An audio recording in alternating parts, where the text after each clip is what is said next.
को नमन करता हूँ, यशस्वी मंच को नमन करता हूँ, आप सबकी उपस्थिति को विशेष नमन करता हूँ। विशेष नमन इसलिए करता हूँ कि इतनी ठंड में आप लोग सुबह से यहाँ बैठे हुए हैं, तो एक बार जोरदार तालियां आप अपने लिए बजा लीजिए, क्योंकि आप लोग इतनी मेहनत से इतनी लगन के साथ बैठे हैं, तो आपका भी अभिनंदन होना चाहिए। और बाबा बुद्धेश्वर के धाम में हैं, बुद्धेश्वर विकास महासभा के माध्यम से हूँ आपके बीच, तो उनका भी हार्दिक आभार व्यक्त करते हुए अपने काव्य पाठ की ओर बढ़ता हूँ। जब काव्य पाठ की ओर बढ़ता हूँ तो एक छंद माँ शारदे के चरणों में सुनिए कि शारदे भवानी सुनो, अम्बे महारानी सुनो, सत्य का सिपाही बनूं, लेखनी में धार बनूं और सत्य की मिसाल बनूं, हाथ में मसाल लिए पथ पे अडिग रहूं, ऐसे सुविचार दो और हंस वाहिनी दया के नेत्र एक बार खोल, अंतस में उतरे वो शब्द हथियार दो और ओज पूर्ण कविता में लिखता रहूं, सदैव लेखनी के रूप में मध्य तलवार दो। समझ में नहीं आया? जब मैं बंद करूंगा तो तालियां बजाइएगा, क्योंकि तालियां हम लोग के लिए पेमेंट होती है। और एक क्षण देखिए कि पहला नमन माता पिता को है, बार बार जीवन की नाव के यही तो पतवार हैं, और दूसरा नमन माता भारती को सादर है, इनके तो मुझ पे विशेष उपकार हैं, और तीसरा नमन गुरुदेव को चरण चूम, जिनकी कृपा से के मेरे अंधकार हैं, और इसके ही बाद आप सबको प्रणाम करूं, आप सब ही तो मेरा पूरा परिवार है, कि आप सब ही तो मेरा पूरा परिवार है। और स्वतंत्रता संग्राम को देखिए, स्वतंत्रता संग्राम में एक बेटे का नाम जब आता है तो उसके नाम एक छंद पढ़ता हूँ कि देश था गुलाम चारों ओर त्राही त्राही मची, देश हित में न कोई गाने वाला गान था, और बेड़ियों में जकड़ी हुई थी माता भारती भी, कैसे कट बेड़िया न तुझे समाधान था, कि तब इस देश में भगत सिंह पैदा हुआ, हिंद की स्वतंत्रता का लिए अरमान था, और झूल गया फांसी पर वंदे मातरम बोल, गजब जवानी थी वो गजब जवान था। ठंड बहुत ज्यादा लग रही है, मैं प्रयास करूंगा कि वो ठंड भागे। और कहा जाता है कि अगर जो काम इस जन्म में ना करिए अगले जन्म में करना पड़ता है, यदि ताली बजाएगा आप इस जन्म में ना हो जाएंगे तो बजाने के लिए फिर अगले जन्म में आना पड़ेगा, है ना। तो जो कार्य इस जन्म में करना है उसको इसी में कर लिया जाए। चार पंक्तियां सुनिए कि कलम से आन लिखता हूँ, कलम से शान लिखता हूँ। लोग मुझसे पूछते हैं कि कविता लिखते हो तो कविताओं में क्या लिखते हो।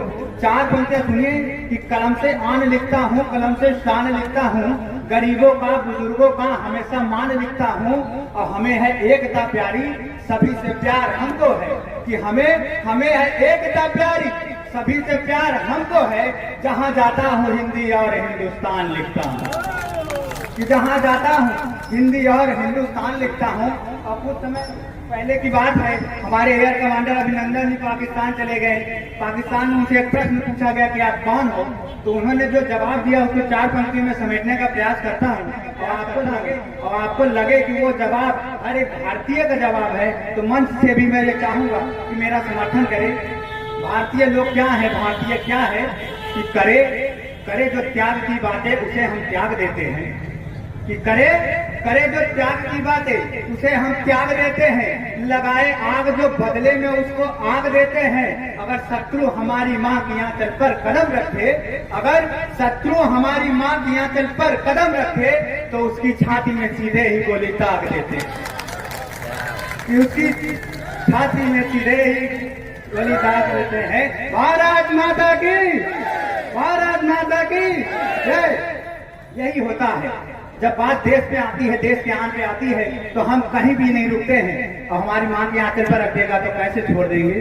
फिर चार पंक्तियां, एक फौजी से मैंने बात करी तो उसने कहा, जो उसने बात कही उसको चार पंक्तियों में लिखने का प्रयास, कि ना कवि लिखेगा बात ये शायर न लिखेगा, कि ना कवि लिखेगा बात ये शायर न लिखेगा, गांधी के देश प्रेम को डायर न लिखेगा, और 100 बार वो सोचेगा लिखेगा जो हकीकत, कि 100 बार वो सोचेगा लिखेगा जो हकीकत, भारत के लाल को कोई कायर न लिखेगा, कि भारत के लाल को कोई कायर न लिखेगा।